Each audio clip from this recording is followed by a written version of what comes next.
Hi guys, मैं हूं अंकित कुमार और आप देख रहे हैं माय यूट्यूब चैनल कोचिंग गुरु। तो पिछली क्लास में हमने रीड लैंग्वेज सेकंड इंग्लिश का सिलेबस देखा था और इसके बाद अब हम जो हमारे टॉपिक्स हैं उन सभी की 1 बाय 1 जो डिटेल्ड क्लास है उसको कंटिन्यू करना स्टार्ट करते हैं। तो आज हम सबसे पहले यूनिट सेकंड की बात करेंगे और यूनिट सेकंड में आपका है फिगर ऑफ स्पीच। तो देखिए, आज हम यूनिट सेकंड की बात करेंगे फिगर ऑफ स्पीच के बारे में। तो सबसे पहले हम क्लास को स्टार्ट करने से पहले ये देखते हैं कि फिगर ऑफ स्पीच होता क्या है। तो पिछली क्लास में हमने देखा था कौन कौन से थे वो, एलिट्रेशन है ना, एसोनेंस था, सिमिल था, मेटाफर था, राइम था और पर्सोनिफिकेशन था। तो देखिए दोस्तों, फिगर ऑफ स्पीच की क्लास को हम आगे बढ़ाने से पहले सबसे पहले ये देखते हैं कि फिगर ऑफ स्पीच होता क्या है। ठीक है, उसके बाद हम देखेंगे 1 बाय 1 एलिट्रेशन को पढ़ेंगे। एलिट्रेशन के बाद एसोनेंस को पढ़ेंगे कि एलिट्रेशन क्या होता है, एसोनेंस क्या होता है। अगर एलिट्रेशन से कोई क्वेश्चन आता है तो उसे हमें कैसे करना है पढ़ेंगे। लेकिन सबसे पहले हमें ये जानना ज़रूरी है कि फिगर ऑफ स्पीच होता क्या है। देखिए दोस्तों, फिगर ऑफ स्पीच भाषा को, लैंग्वेज को क्या करता है, इफ़ेक्टिव बनाता है। सबसे पहली बात कि फिगर ऑफ स्पीच लैंग्वेज को क्या करता है, इफ़ेक्टिव बनाता है। ये लैंग्वेज को एडॉर्न करता है, लैंग्वेज को एडॉर्न करता है। एडॉर्न का मतलब होता है सजाना या संवारना। देखिए, जिस प्रकार से एक महिला या फिर एक पुरुष अपने सौंदर्य को बढ़ाने के लिए आभूषण पहनता है ना, और अलग अलग प्रकार के आभूषण पहनता है, उसी प्रकार से भाषा के सौंदर्य को, लैंग्वेज के सौंदर्य को सजाना या संवारना, सजाने के लिए और संवारने के लिए जिन एलिमेंट्स का यूज़ किया जाता है वो फिगर ऑफ स्पीच कहलाते हैं। ये क्या करते हैं, भाषा को सजाने का काम करते हैं। देखिए, इनसे क्या होता है, एक तो भाषा में इफ़ेक्टिवनेस आती है ना, भाषा का जो इफ़ेक्टिवनेस है, प्रभाव है, वो लैंग्वेज का बढ़ जाता है। इसके अलावा इसमें हम देखते हैं कि ये क्या करता है, एक नए एक्साइटमेंट को,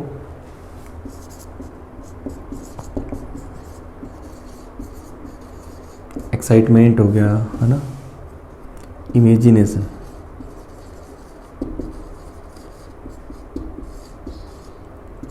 देखिए इमेजिनेशन, एक्साइटमेंट है ना, ऐसी सारी चीज़ों को क्या करता है, लैंग्वेज में डेवलप करता है। तो इसलिए फिगर ऑफ स्पीच क्या करता है, लैंग्वेज के रूप को निखारने का काम करता है, लैंग्वेज को, सौंदर्य को बढ़ाने का काम करता है। तो चलिए दोस्तों, अब हम चलते हैं हमारे फर्स्ट या पहले फिगर ऑफ स्पीच की तरफ, जिसका नाम है एलिट्रेशन।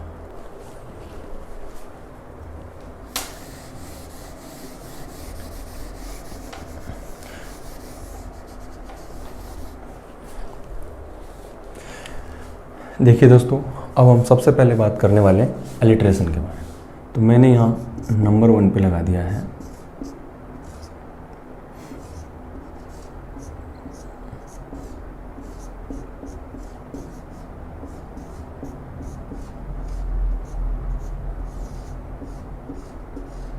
एलिट्रेशन। एलिट्रेशन को हिंदी में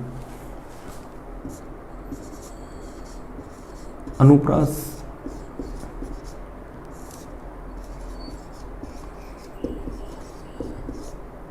अलंकार के नाम से जाना जाता है। तो अब हम यहाँ एलिट्रेशन के बारे में पढ़ेंगे कि एलिट्रेशन क्या होता है और एलिट्रेशन से जो क्वेश्चंस आएंगे उनको हमें किस टाइप से सॉल्व करना है। देखिए दोस्तों, सबसे पहले हम इसकी डेफिनेशन देखेंगे कि एलिट्रेशन की डेफिनेशन क्या है। देखिए, जब एक ही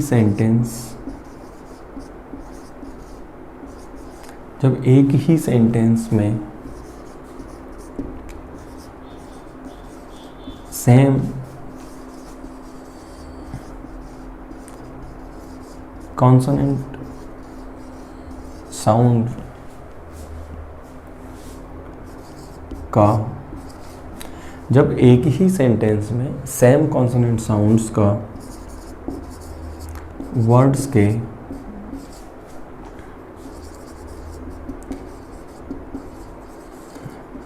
बिगिनिंग में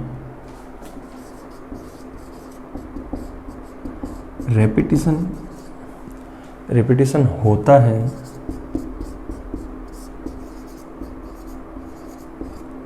इसे ही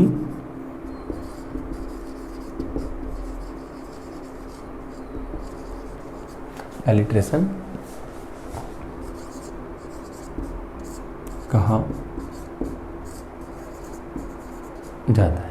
ठीक है दोस्तों, ये डेफिनेशन देखने के बाद हमें पता चला कि एक ही सेंटेंस में सेम कॉन्सोनेंट साउंड्स का वर्ड्स के बिगिनिंग में रिपीटेशन होता है, तो ये क्या कहलाता है?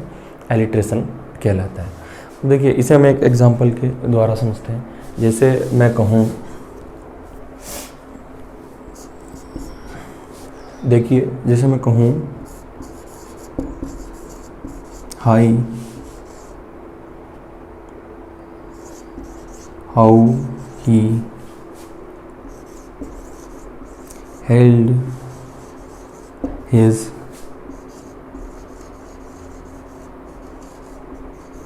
होटी हेड। एक सेंटेंस हम पढ़ेंगे, high how he held his haughty head. तो इसको पढ़ने के बाद आपको पता लगा होगा सभी वर्ड्स में, है ना। देखो यहाँ how he held his haughty head, देखिए सभी वर्ड्स में, सभी वर्ड्स के बिगिनिंग में एक लेटर, है ना, कॉन्सोनेंट लेटर जो है उसका रिपीटेशन हो रहा है। तो इस लाइन को हम कहेंगे कि ये एलिट्रेशन का एग्जाम्पल है। अब इसको हम कंडीशंस के द्वारा देखते हैं कि एलिट्रेशन में कौन कौन सी कंडीशन होती। एलिट्रेशन में हम जो चीज़ें, उन चीज़ों को 3 कंडीशंस में देखते हैं। सबसे पहली कंडीशन क्या, कि रिपीटेशन होता है। हमने देखा कि सबसे पहली बात यहाँ रिपीटेशन हो रहा है। अब रिपीटेशन किन चीज़ों का हो रहा है? कॉन्सोनेंट साउंड का, कॉन्सोनेंट साउंड का। तो सबसे पहली बात तो हमें याद रखनी है कि जब भी सेंटेंस में आपको क्या रिपीटेशन दिखे, और रिपीटेशन भी किस चीज़ का? कॉन्सोनेंट साउंड का। अब देखिए यहाँ लेटर डिफरेंट हो सकता है, यहाँ कॉन्सोनेंट साउंड के रिपीटेशन में लेटर डिफरेंट हो सकता है, लेकिन जो साउंड है वो सेम आना चाहिए। जैसे देखिए क्लास, काइट, केट, देखिए यहाँ लेटर डिफरेंट है लेकिन साउंड सेम आ रहा है। देखिए लेटर डिफरेंट है, यहाँ सी है, यहाँ के है, यहाँ सी है, लेकिन साउंड सेम आ रहा है। और वो क्या आ रहा है? कै की ध्वनि, है ना। तो हमें क्या करना है? सेंटेंस में आपको रिपीटेशन दिखे और रिपीटेशन कॉन्सोनेंट साउंड का हो। और देखिए कॉन्सोनेंट साउंड का है, लेकिन साथ में एक कंडीशन ये है कि अगर लेटर डिफरेंट है लेकिन साउंड अगर सेम कॉन्सोनेंट का निकल रहा है तो वहाँ भी एलिट्रेशन ही होता है। जैसे देखिए class, kite, Kate, class, kite, Kate, तीनों में लेटर डिफरेंट है लेकिन तीनों का साउंड सेम आ रहा है, कै। तो पहली बात तो रिपीटेशन, दूसरी बात कॉन्सोनेंट साउंड, और जो थर्ड जो चीज़ है वो है इन ए सेंट। देखिए यहाँ क्या होता है? सबसे पहली बात रिपीटेशन होगा, सेकंड बात कॉन्सोनेंट साउंड का होगा, और तीसरी बात इन ए सेंटेंस, एक ही सेंटेंस में होना चाहिए। तो चलिए दोस्तों, अब हम इसके कुछ एग्जांपल्स देखते हैं। हम इसके कुछ एग्जांपल्स के बारे में बात करने वाले। देखिए जैसे मैं कहूँ कम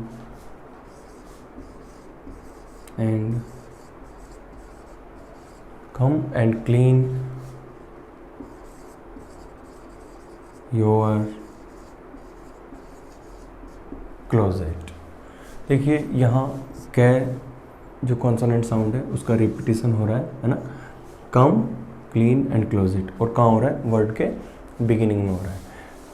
इसके बाद देखते हैं जैसे द वाइट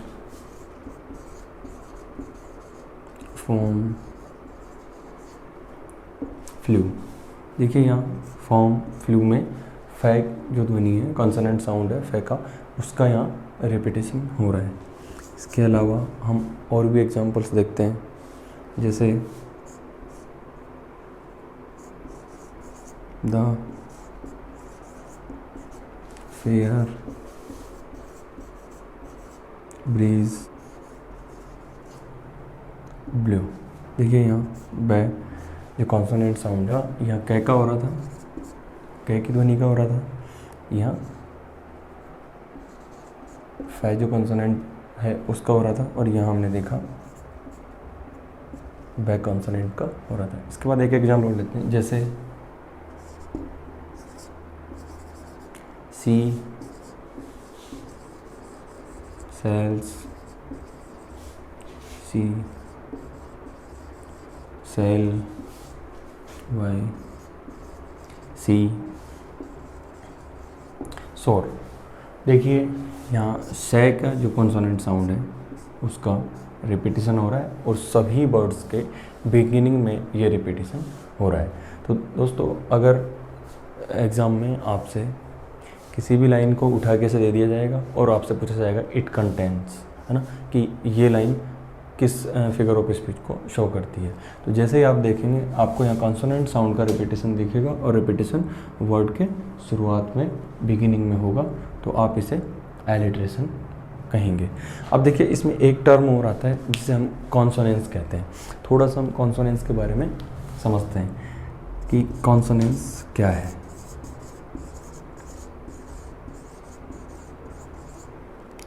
कॉन्सोनेंस, देखिए कॉन्सोनेंस एलिट्रेशन में ही होता है, लेकिन अगर एलिट्रेशन में वर्ड्स के बिगिनिंग में ना होकर अगर कॉन्सोनेंट साउंड का रिपीटिशन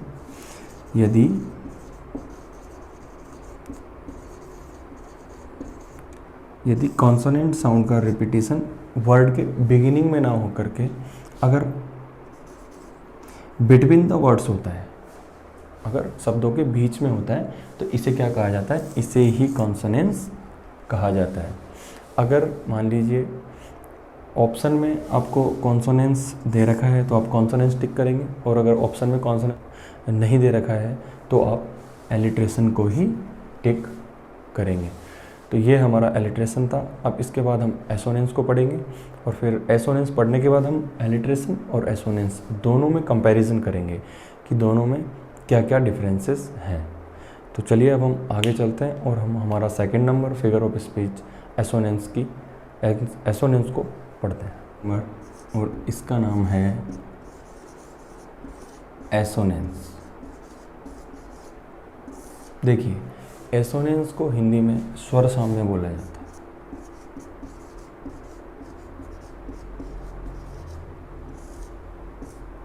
स्वर साम्य अलंकार के नाम से जाना जाता है।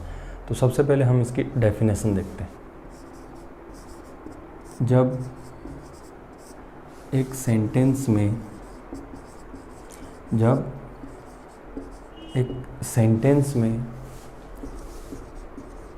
समान स्वर ध्वनि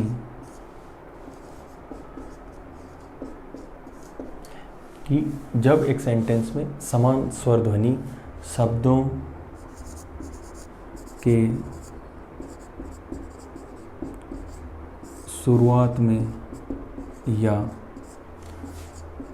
उनके बीच में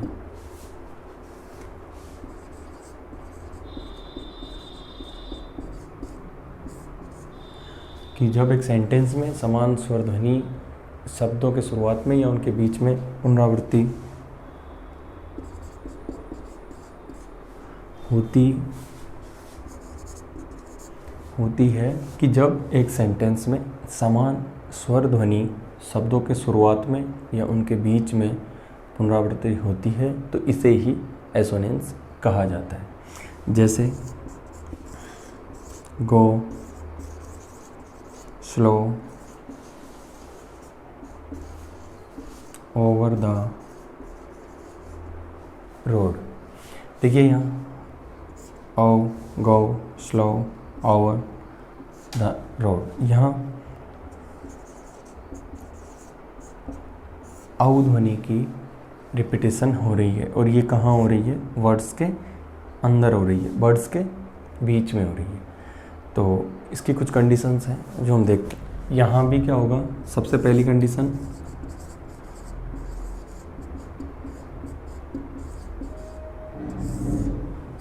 कंडीशन कि यहाँ भी क्या होगा, रिपीटिशन होगा, लेकिन यहाँ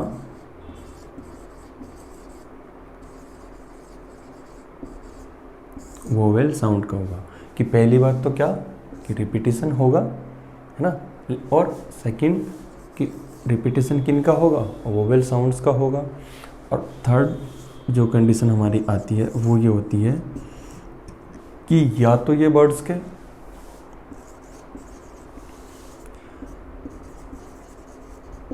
बिगिनिंग में होगा, देखिए, या तो वर्ड्स के बिगिनिंग में होगा या फिर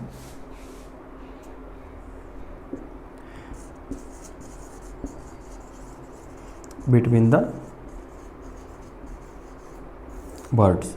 मतलब पहली बात रिपीटिशन होगा, वोवेल साउंड का होगा। अब वो वर्ड्स के बिगिनिंग में हो सकता है या बिटवीन द वर्ड्स हो सकता है, मतलब शब्द के शुरुआत में भी हो सकता है और शब्द के बीच में भी हो सकता है। तो इसे ही क्या कहा जाता है, एसोनेंस कहा जाता है। और चौथी जो कंडीशन है वो ये कि इन ए सेंटेंस, देखिए कि रिपीटिशन जो होगी वो एक सेंटेंस के अंदर ही होगी, तो ये ही एसोनेंस कहलाता है। इसके कुछ एग्जांपल्स हैं वो हम देख लेते हैं, जैसे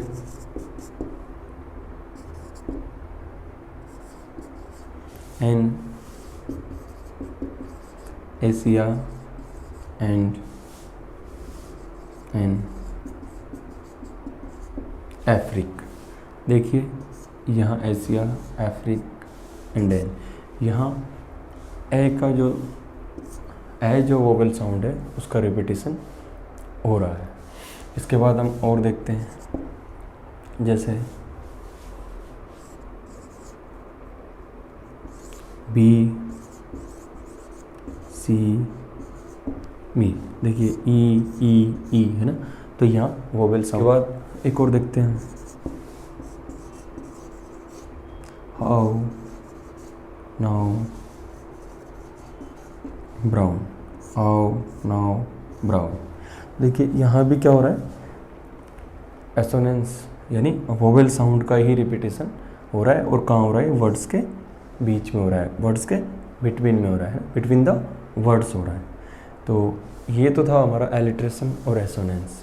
बिल्कुल ईजी है, सिंपल से क्वेश्चन यहाँ से पूछे जाते हैं। अगर आप थोड़ा सा ध्यान से इनको कॉन्सेप्ट को ध्यान में रखें तो यहाँ आप ले सकते हैं। यूनिट जो सेकंड है आपकी 5 नंबर की आती है, 5 मार्क्स आराम से आप इजीली इनको आप राइट कर सकते हैं। देखिए दोस्तों, अब हम देखते हैं कि एलिट्रेशन और एसोनेंस में क्या डिफरेंस है। एक तरफ हम लिखते हैं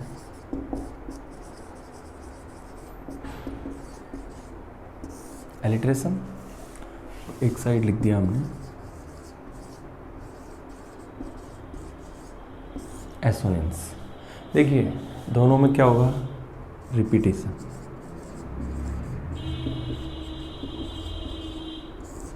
रिपीटिशन एलिट्रेशन में भी होगा और रिपीटिशन एसोनेंस में भी होगा, लेकिन यहाँ जो रिपीटिशन होगा वो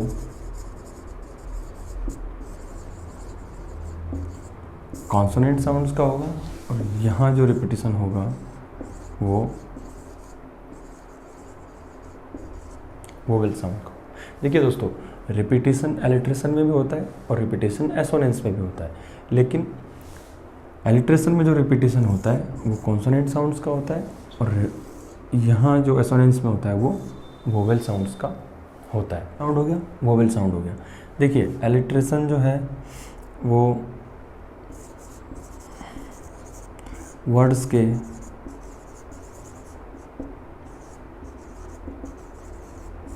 बिगिनिंग में होता है और आपका ये है, ये या तो बिगिनिंग में होगा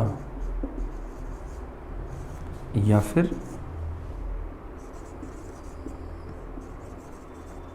बिटवीन द वर्ड्स होगा। देखिए कॉन्सोनेंट साउंड उधर वोवेल साउंड, ये वर्ड्स के बिगिनिंग में ही होगा, ये बिगिनिंग में भी हो सकता है, बिटवीन द वर्ड्स भी हो सकता है, और दोनों की एक ही जो मेन कंडीशन स्पेशलिटी वो ये है कि दोनों एक ही सेंटेंस में होंगे। तो दोस्तों आपको समझ में आया होगा एलिट्रेशन और एसोनेंस के बारे में। देखिए हमने पढ़ा कि यदि कॉन्सोनेंट साउंड का रिपीटेशन हो रहा है तो वो एलिट्रेशन होगा, और अगर वोवेल साउंड का हो रहा है तो वो एसोनेंस होगा। ये वर्ड्स के बिगिनिंग में होता है, ये वर्ड्स के बिगिनिंग में भी होता है और बिटवीन द वर्ड्स भी होता है, और दोनों ही एक ही सेंटेंस में आते हैं। तो दोस्तों ये हमारी क्लास, अब हम अगली क्लास में मिलेंगे।